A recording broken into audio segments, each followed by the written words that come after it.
In this class, we are going to continue our discussion about the taxonomic keys. So in our previous class, we had studied about taxonomic keys and the various types of taxonomic keys, that was dichotomous keys and also the polyclave and the pictorial key. So we had two types of keys in terms of dichotomous, that is the indented or the yoked key, and the other one was bracketed or parallel key. So we are going to study those two types of keys, that is the indented key as well as the bracketed key later. But first of all, we have to see here what is the purpose of this taxonomic key and how that helps in identification of an organism. So first of all, we are going to take an example like this. So suppose I don't know what that organism is, so I have named it as X. यानी कि अगर मुझे नहीं पता कि मैं किस organism को आइडेंटिफाई करने की कोशिश कर रहा हूं, तो मैं उन्हें उसे एक नाम दे दिया X, और मैं उसे टैक्सोनॉमिक कीज की मदद से, जिसमें कि कपलेट और लीड्स का यूज किया जाता है. So in the previous class we had studied about what is the couplet. So a couplet is a pair of contrasting character. For example, a couplet is a pair of contrasting character. For example, we can see here a pair of contrasting character is unicellular and multicellular. तो हमने देखा था कि contrasting या opposite characters की बात हो रही थी यहाँ पर. तो एक कपलेट है तो उसके अंदर दो लीड है, और दोनों लीड क्या होता है, एक दूसरे का कॉन्ट्रास्टिंग कैरेक्टर होता है. यानी कि अगर एक लीड यूनिसेल्युलर है तो दूसरा लीड होगा मल्टीसेल्युलर, और इन दोनों लीड को मिलाकर के बनता है एक couplet. This is what we had seen in our previous class. So one couplet will consist two leads. Likewise, each couplet has two leads. Couplet 2, couplet 3, couplet 4. Likewise, every couplet has two leads, and those two leads are contrasting. That is, one is multicellular, the other is unicellular. One is, in one case, nucleus present, nucleus absent, autotrophic, heterotrophic, motile, non-motile. So we have seen here four sets of leads or four couplets, and all those are contrasting towards each other. So we are going to identify this organism. What is this basically organism, or which organism is this? So we have to identify this organism X on the basis of its taxonomic keys. So first of all, we have formed a couplet 1 and we have named it as, given the name 1 first couplet. So इस couplet के अंदर दो leads हैं. पहला lead है, अगर वो single celled है, that is we know single celled organisms are called as unicellular. So if that organism X is unicellular, then it is saying to go to couplet number 2. So we will go to couplet number 2 later. तो the second lead, that is अगर वो organism X multi cellular है तो हमें जाना है couplet number 3 पर. So first of all, पहला केस जो हमने देख लिया, दैट इज सिंगल सेल्ड है और यूनिसेल्युलर है, तो यानी कि वो कहां पर जाना है, हमें कपलेट नंबर 2 पर जाना है. तो कपलेट नंबर 2 क्या कहता है कि अगर सिंगल सेल्ड है यानी कि यूनिसेल्युलर है और उसके अंदर न्यूक्लियस है, that means this organism X belongs to Protista. यानी कि हमने इसे कैसे आइडेंटिफाई किया कि अगर ये यूनिसेल्युलर है तो सबसे पहले हम कहां गए, कपलेट नंबर 2 पे, और कपलेट नंबर 2 कहता है कि अगर ये एक्स यूनिसेल्युलर है और उसके अंदर न्यूक्लियस है तो वो है प्रोटिस्टा. नाउ इसी कपलेट का सेकंड लीड कहता है, दैट इज हम पहले स्टेटमेंट के बाद कपलेट नंबर 2 पे गए थे, तो कपलेट नंबर 2 में दो लीड है. तो जो सेकंड लीड है वो ये कहता है कि अगर यूनिसेल्युलर है और उसके अंदर न्यूक्लियस नहीं है तो वो हो जाएगा मोनेरा, दैट इज बैक्टीरिया वाले कैटेगरी में चला जाएगा वो. दैट इज ये अगर एक्स जो है, अगर ये यूनिसेल्युलर है और इसके अंदर न्यूक्लियस एब्सेंट है, that means this organism x is a Monera. So now we have used this couplet. So हमारा जो दूसरा लीड था, that was अगर वो मल्टी सेल्युलर है तो हमें कहा गया था go to couplet number 3. तो यहाँ पर हम कपलेट नंबर 3 पर आते हैं और हम बात कर रहे हैं मल्टी सेल्युलर कंडीशन की. तो कपलेट नंबर 3 में भी दो लीड है. तो कह रहा है कि अगर वो मल्टी सेल्युलर है और ऑटोट्रोफिक है, ऑटोट्रोफिक का मतलब होता है जो अपना फूड खुद से प्रिपेयर कर सके, and we know which plants which are the categories which prepare their own food, and that is the plants. So यहाँ पर अगर वो मल्टी सेलुलर है तो कपलेट नंबर 3 में जाना है। कपलेट नंबर 3 पे कहता है कि मल्टी सेलुलर है और ऑटोट्रॉफिक है, यानी कि खुद से खाना बना रहा है, तो इसका मतलब कि वो किंगडम प्लांटे को बिलोंग करता है, यानी कि वो एक प्लांट के कैटेगरी में आएगा। इसी कपलेट का दूसरा लीड कहता है कि अगर मल्टी सेलुलर है तो कपलेट नंबर 3 में जाएंगे और उसका दूसरा लीड, यानी कि मल्टी सेलुलर है लेकिन हेटेरोट्रोफिक है, यानी कि खुद का खाना वो प्रिपेयर नहीं कर सकता, that can not do photosynthesis. तो अगर हम कपलेट नंबर 3 से आए, उसके सेकंड लीड पर आए, यानी कि मल्टी सेलुलर है, कपलेट नंबर 3 से उसके सेकंड लीड पर आके हेटेरोट्रोफिक पे आए, तो यहां के बाद कहता है कि गो टू कपलेट नंबर 4, यानी कि मल्टी सेलुलर और हेटेरोट्रोफिक है, तो हमें कहां जाना है? कपलेट नंबर 4 पर। तो कपलेट नंबर 4 कहता है कि अगर मल्टी सेलुलर है, उसके बाद वो था हेटेरोट्रोफिक और वो मोटाइल है, यानी कि एक से ज्यादा सेल का बना है, वो खुद से मूव कर सकता है। मोटाइल का मतलब होता है it can travel on its own. So अगर मल्टी सेलुलर है और वो हेटेरोट्रोफिक है, खुद का खाना नहीं बना सकता, और वो मोटाइल है, यानी कि वो मूव कर सकता है, तो ये जो ऑर्गेनिज्म एक्स होगा वो एनिमेलिया को बिलोंग करेगा, यानी कि वो एक एनिमल होगा। अब इसका दूसरा लीड भी देखना पड़ेगा हमें। तो सबसे पहले हमने क्या देखा था? मल्टी सेलुलर कपलेट था, फिर थर्ड पे गए थे, थर्ड पे हेटेरोट्रोफिक पर आए हम। हेटेरोट्रोफिक के बाद हम कहां गए? कपलेट नंबर 4 के सेकंड लीड पर। तो अगर वो हेटेरोट्रोफिक है, मल्टी सेलुलर है और नॉन मोटाइल है, मतलब खुद से मूव नहीं कर सकता, तब ये जो ऑर्गेनिज्म एक्स होगा वो किसके कैटेगरी में जाएगा? वो फंजाई के कैटेगरी में जाएगा। सो इस तरीके से कपलेट्स और कीज की मदद से हम आइडेंटिफाई करते हैं ऑर्गेनिजम्स को कि, और उसे क्लासिफाई करते हैं कि वो किस कैटेगरी को बिलोंग करता है। So this is how we use couplets, leads, and we travel through the different couplets and their leads to identify or to reach the place where we want to reach, where we want to identify or where we want to classify organism X। यानी कि इसके basis पर हमने X को classify किया कि उसमें क्या क्या फीचर्स थे, उसके बेसिस पे उसका एक एक कैटेगरी में गया, तो जो भी फीचर्स उसमें होंगे उसी के बेसिस पर हमने उसे उसके कैटेगरी में रखा। So this is how classification or identification of an organism is done with the help of keys and with the help of couplets and their leads. Now we have to study about two types of keys, and that was our dichotomous में दो category थे हमारे, कौन कौन से? Bracketed और जो दूसरा वाला था that was called as indented. So now we will see what those two indented or bracketed keys means. Now we will study the two types of taxonomic keys which came under dichotomous keys. Those were indented key and also the other one was bracketed key. So first of all we have to see the definitions of these two types of keys and what they actually mean and what are their systems of identification of any organism or a group of organism. So first of all we are going to go by the definition.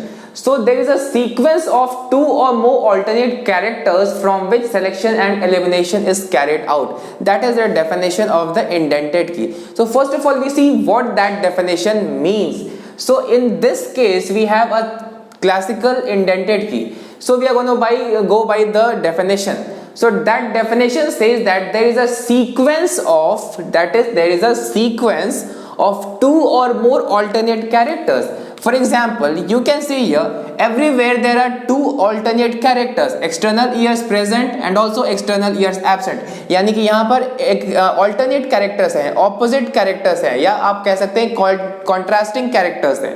So likewise here we have wings present, wings absent, यानी कि alternate या opposite characters हैं. So there is a sequence of two or more alternate characters from which selection and elimination is carried out. For example, if you select wings present, then bat, wings absent, cat, then we can say that wings present, then could be bird.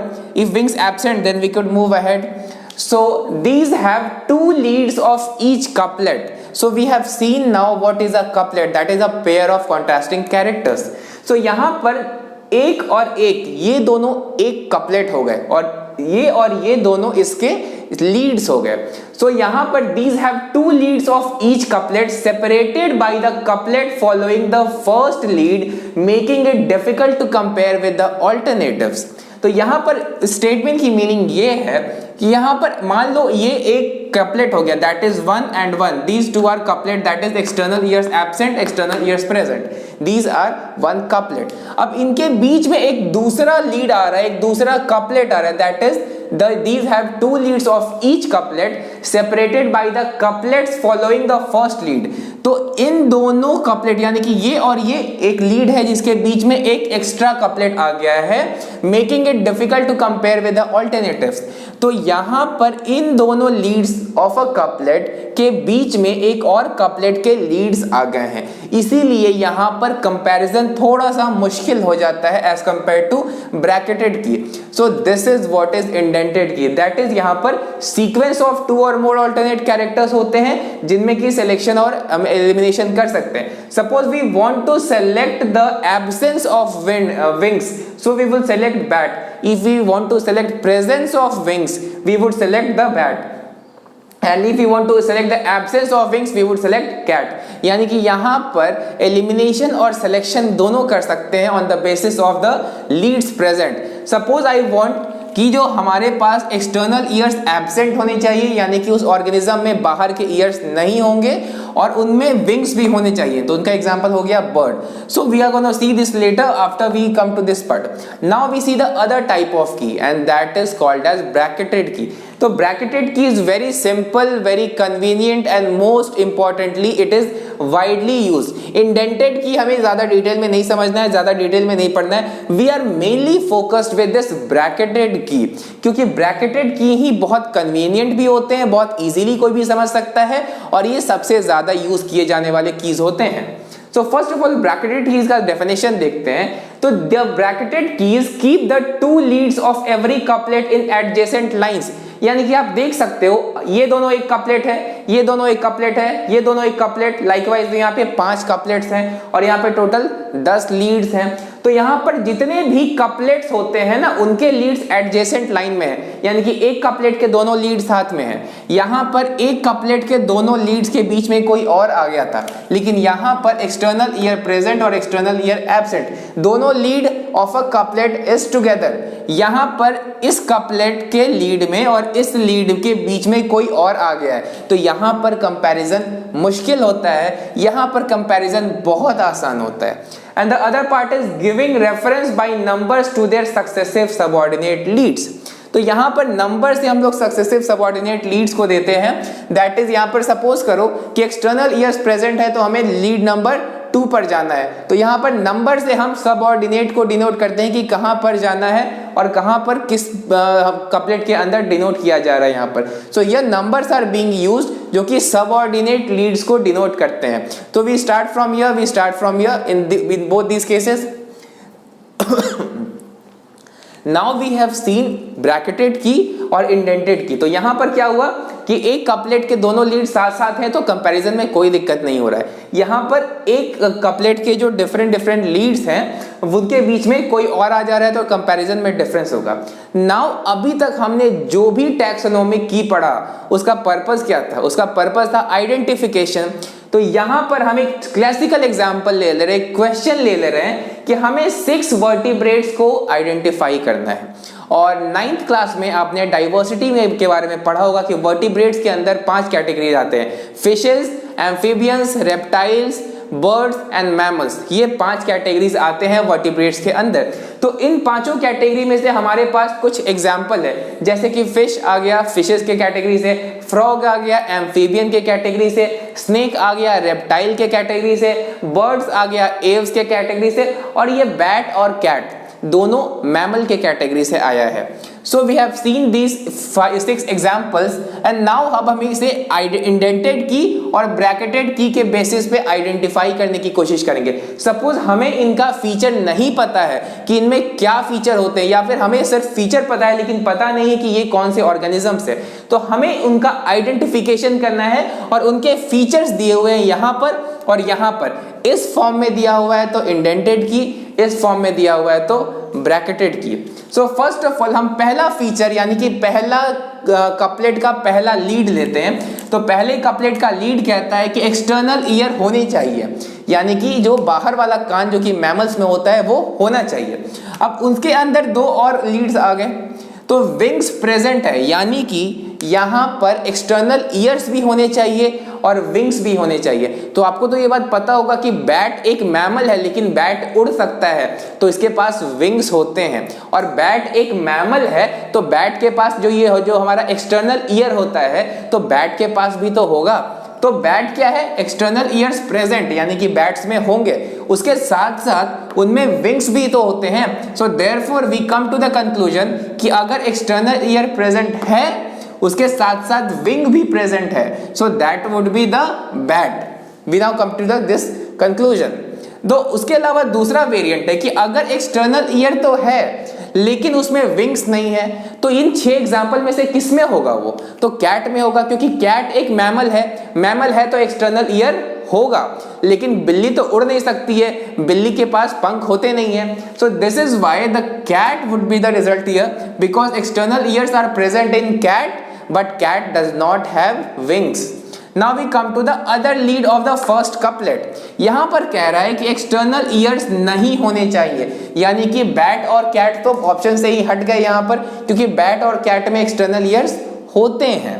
तो अब हम आते हैं external years absent है। External ear absent के बाद उसके भी सबऑर्डिनेट में आ रहे हैं, दैट इज विंग्स प्रेजेंट। तो यानी कि एक्सटर्नल ईयर नहीं है लेकिन विंग्स हैं। तो बर्ड्स में आपने देखा होगा कि बर्ड्स में एक्सटर्नल ईयर नहीं होता, लेकिन बर्ड्स में तो विंग्स होता ही है, तभी तो बर्ड्स उड़ पाते हैं।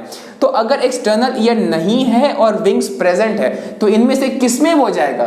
तो वो जो होगा एग्जाम्पल बर्ड में, क्योंकि बर्ड में विंग होता है, एक्सटर्नल ईयर नहीं होता। अब हम इसी का दूसरा लीड का बात कर सकते हैं, दैट इज विंग्स एब्सेंट है और एक्सटर्नल ईयर भी एब्सेंट है। तो यहाँ पे एक्सटर्नल ईयर भी नहीं है और विंग्स भी नहीं है, तो इसके अंदर में दो और लीड्स आ गए।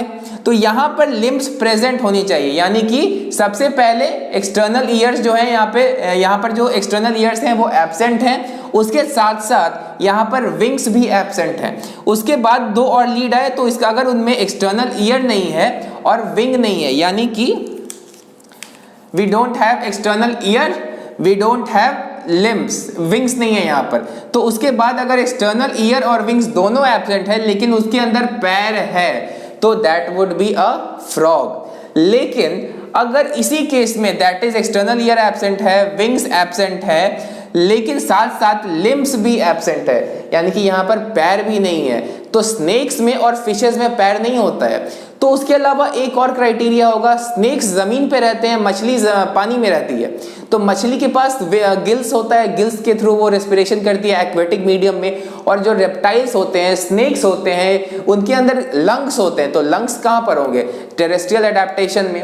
तो यहाँ पर अगर इनके पास लिम्ब्स नहीं है, यानी कि एक्सटर्नल ईयर्स भी नहीं है, विंग्स भी नहीं है और इनके पास लिम्ब्स भी नहीं है, तो दो ऑप्शन बचता है हमारे पास, फिश और स्नेक का। तो गिल्स किस में होगा? ऑब्वियसली फिश में होगा। तो अगर एक्सटर्नल ईयर नहीं है, विंग्स नहीं है और उसके साथ साथ लिम्ब्स भी नहीं है, उसके साथ साथ अगर उसके पास गिल्स है तो वो हो जाएगा फिश। और ये तीनों फीचर के साथ साथ अगर गिल्स भी नहीं है तो वो हो जाएगा snake. That is external year नहीं होते हैं स्नेक में, विंग्स भी नहीं होते हैं स्नेक में, स्नेक के पास तो पैर भी नहीं होते हैं, एक्सेप्शन में होते हैं कभी कभी, लेकिन स्नेक के पास यहाँ पे जनरली पैर नहीं होते हैं और उसके पास गिल्स भी नहीं होते हैं, क्योंकि स्नेक के पास लंग्स होते हैं, गिल्स नहीं पाए जाते हैं स्नेक के अंदर। तो इस तरीके से हम आइडेंटिफाई किए इन सभी 6 के 6 ऑर्गेनिजम्स को उनके फीचर्स के बेसिस पे। तो इसी को हम ब्रैकेटेड की मदद से बहुत आसानी से आइडेंटिफाई कर सकते हैं, क्योंकि इंडेंटेड की में काफी प्रॉब्लमैटिक आइडेंटिफिकेशन होता है, ब्रैकेटेड की में बहुत सिंपल आइडेंटिफिकेशन होता है। नाउ फर्स्ट ऑफ ऑल यही सारे कीज हम ले रहे हैं। तो यहां पर क्या हो रहा है? एक्सटर्नल ईयर प्रेजेंट, तो हमें जाना है कपलेट नंबर 2 पर। तो अगर एक्सटर्नल ईयर प्रेजेंट है तो कपलेट नंबर 2 पे हम जा रहे हैं। अगर एक्सटर्नल ईयर भी प्रेजेंट है और विंग्स भी प्रेजेंट है तो क्या हो जाएगा? बैट। अगर यहाँ पर हम एक्सटर्नल ईयर अगर हमारा प्रेजेंट है लेकिन विंग्स एब्सेंट है तो क्या हो जाएगा? कैट। Very simple. उसी हम उसी का दूसरा लीड पर आते हैं। तो एक्सटर्नल ईयर एब्सेंट है तो हमें जाना है कपलेट नंबर 3 पर, यानी कि एक्सटर्नल ईयर्स एब्सेंट है तो कपलेट नंबर 3 पे एक्सटर्नल ईयर एब्सेंट है लेकिन विंग्स प्रेजेंट है। तो ये तो बर्ड्स में होता है, क्योंकि बर्ड्स में एक्सटर्नल ईयर नहीं है लेकिन विंग्स होता है। Now we come to the other 3 lead. तो यहां पर एक्सटर्नल ईयर एब्सेंट है लेकिन यहां पर विंग्स भी एब्सेंट है, एक्सटर्नल ईयर भी नहीं है, विंग भी नहीं है। तो इसकी केस में हमें जाना है कपलेट नंबर 4 पर। तो अगर एक्सटर्नल ईयर एब्सेंट है उसके बाद हम वहां से कैसे पहुंचे, कपलेट नंबर 3 पर। तो कपलेट नंबर 3 का जो दूसरा है दैट इज विंग्स भी एब्सेंट है। तो external ear absent, wings absent, तो कपलेट नंबर 4 पे जाना है। तो कपलेट नंबर 4 पे गए तो देखें कि अगर लिम्स प्रेजेंट है तो फ्रॉग, यानी कि external ear absent, limbs absent, wings absent and then also limbs absent, तो क्या बचता है, फ्रॉग। और अगर लिम्स प्रेजेंट है यहाँ पर तो फ्रॉग हो रहा है, लिम्स एब्सेंट होंगे तो कपलेट नंबर 5 पर जाना है। इसे हम फिर से थोड़ा सा समझते हैं। दैट इज अगर एक्सटर्नल ईयर एब्सेंट था तो हमें कपलेट नंबर 3 पर जाना है। कपलेट नंबर 3 का जो है विंग्स एब्सेंट है तो हमें जाना है कपलेट नंबर 4 पर। तो लिम्स अगर प्रेजेंट है तो वो फ्रॉग होगा, लेकिन विंग्स अगर एब्सेंट है तो 4 का दूसरा पार्ट है लिम्स एब्सेंट है। तो लिम्स अगर एब्सेंट है तो हो जाएगा कपलेट नंबर 5 पे हमें जाना। तो यहां पर अगर कपलेट नंबर 5 पर हम आते हैं तो गिल्स प्रेजेंट है तो फिश, गिल्स एब्सेंट है तो स्नेक। तो यहां पर कंपैरिजन काफी आसान होता है as compare to in the case of indented key. So इसी तरीके से हम क्लासिफाई करते हैं इन दोनों को in general. So this was our discussion about indented key and bracketed key. It is a bit difficult to understand but it is very very convenient key और a very very convenient taxonomic aid to classify or identify organisms. This is the method that is normally used in this case of bracketed key. So we mainly have to focus on bracketed key. We don't have to focus much on indented key. So bracketed key we must summarize once again. तो bracketed key में एक couplet के दोनों Leeds को काफी साथ साथ रखते हैं, दैट इज एडजेसेंट लाइंस में रखते हैं। एंड बहुत इजीली हम लोग यहाँ पे क्लासिफाई कर सकते हैं कि हम एक लीड देखें, वो लीड जो कहता है या फिर वो रिजल्ट देगा। तो यहाँ पर अगर हमने एक लीड देखा एक्सटर्नल ईयर प्रेजेंट तो हमें किसी और कपलेट पर भेजा जा रहा है दैट इज नंबर 2, या अगर उसी लीड में हमें रिजल्ट भी मिल सकता है तो हो सकता है किसी और लीड में हमें दूसरे और कपलेट पर सेंड किया जाए दैट इज यहाँ पर, या फिर उसी लीड में हमें उसी में एक रिजल्ट भी मिल सकता है दैट इज विंग्स प्रेजेंट में हमें बर्ड मिल गया था। So this is what is done over in the case of bracketed key. So now we have completed our taxonomical keys and the two types of the main types are indented or bracketed keys. So hereby we now have completed this whole chapter. This was our last topic and last topic was bracketed key. So it is a bit difficult to understand, I do know this. So if you have problem with understanding this chapter or this topic, you can go through the topic once again because it is normally a bit more difficult to understand as compared to the other taxonomic aids.